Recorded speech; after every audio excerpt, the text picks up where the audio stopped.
Hello, well in this video I thought I'd show you the three main tools which are used to cut wooden clogs. So that's the soles of clogs. I talked about these in the last video. So the old British clogs, they have a leather upper and a wooden sole. I'm going to be making some.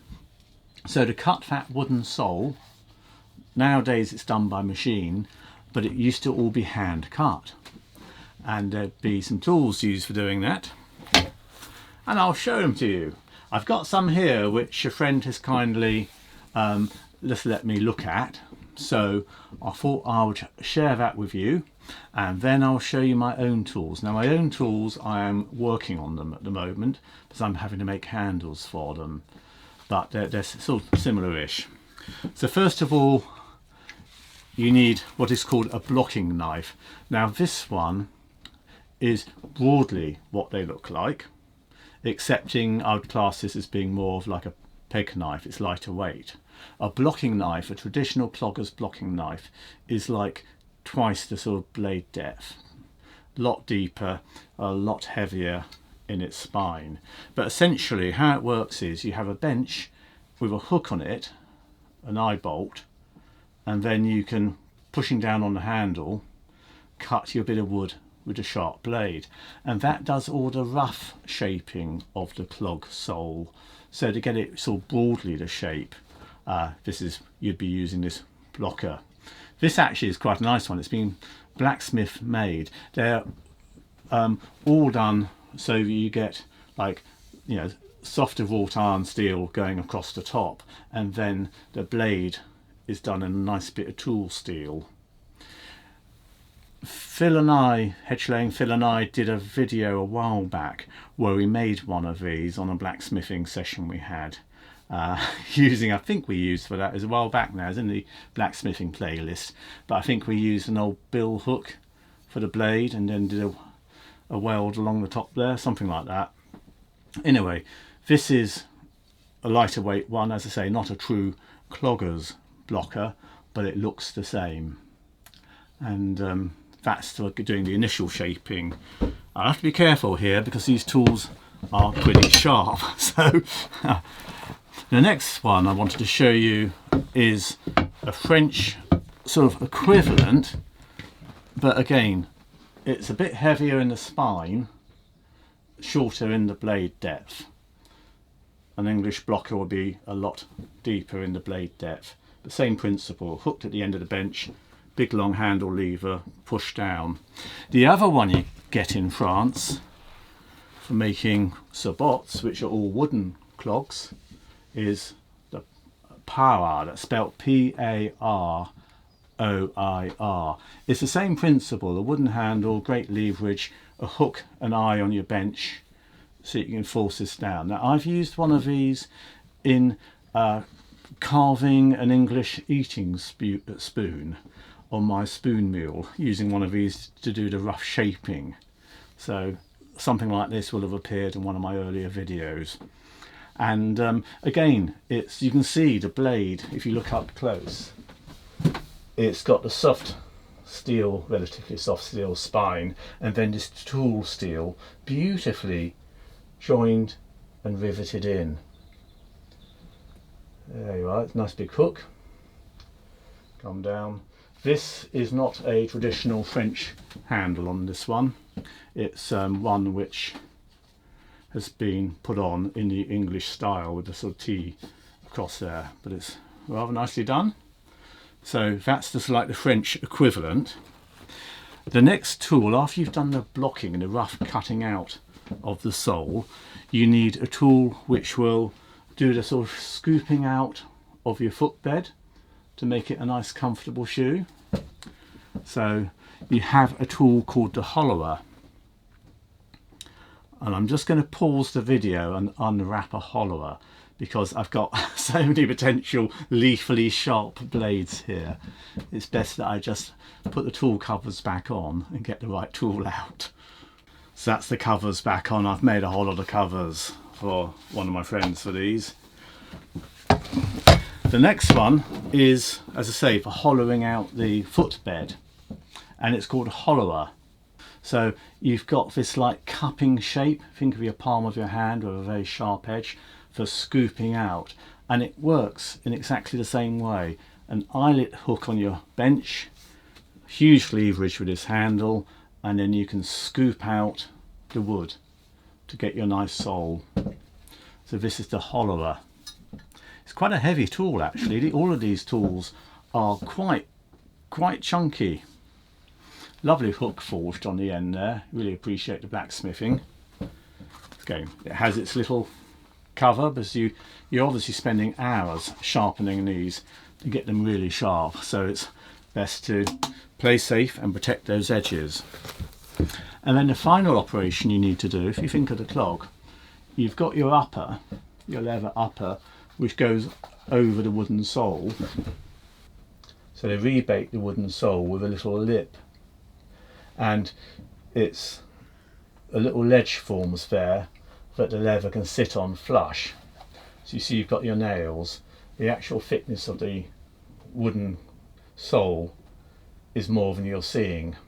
It's like twice the, it's not just that exposed bit of wood, it's behind this leather where the nails is as well. And to cut that little lipping edge, you have a tool called the gripper bit.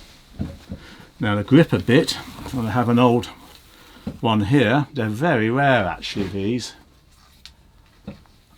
and you'll see why in a minute.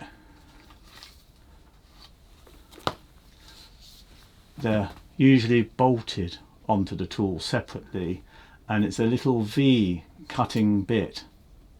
I'll show you on my own one in a minute so you'll see it a bit clearer. I won't take this cover off at the moment because you'll see it on my one better, I think. But again, same principle, a hook, an eye on the bench, big long handle, and you can cut down and get a lot of pressure on that.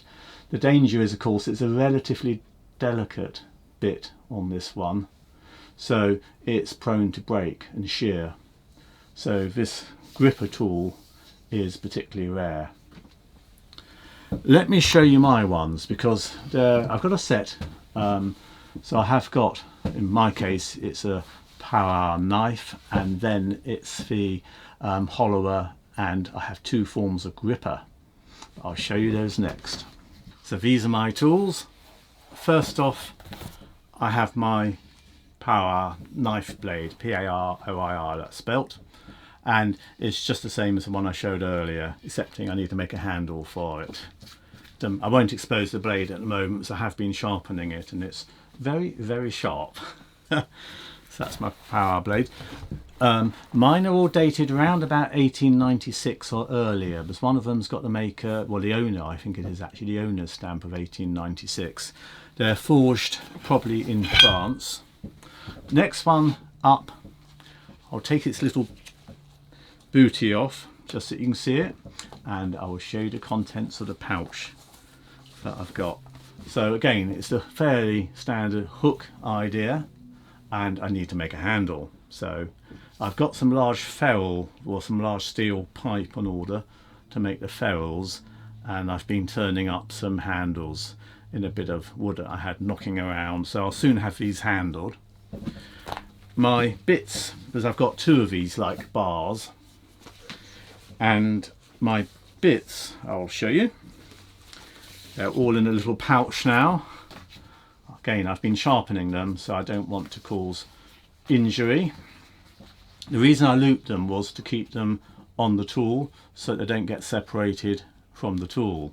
When all these get passed on, I want people to enjoy using them and not so find suddenly the bits have been lost from the tools. So my hollower, very similar. Let's come in close. See, it's a scoopy type of blade, and very sharp. I've been sharpening that up, polishing it up a good bit, but that's my hollower blade. So hopefully that's showing up okay. That bolts to the handle. Next one up is one of my gripper blades. I have two of these, but they're different. This one's quite interesting because the English gripper that was covered in tape just had the one V. This one has two V shapes. So hopefully you can just about see that. Show it that side, it may be clearer. So there are actually two V shapes there. Now actually I think that could be quite useful either if you're left or right handed, because it can work either way, or if you're trying to go down one side of the shoe or the other side of the shoe. So time will tell when I actually use it. It's slotted here so it can run up and down the tool. There's a little gap about 4 inches long so you can get your positioning just where you want it on the actual arm. So that's one gripper blade. The other gripper blade I've got is this one, which is not a V but a simple U-type channel or squared off section, which I was thinking about you could actually use in the tool. It becomes a V if you just have it tilted round a bit.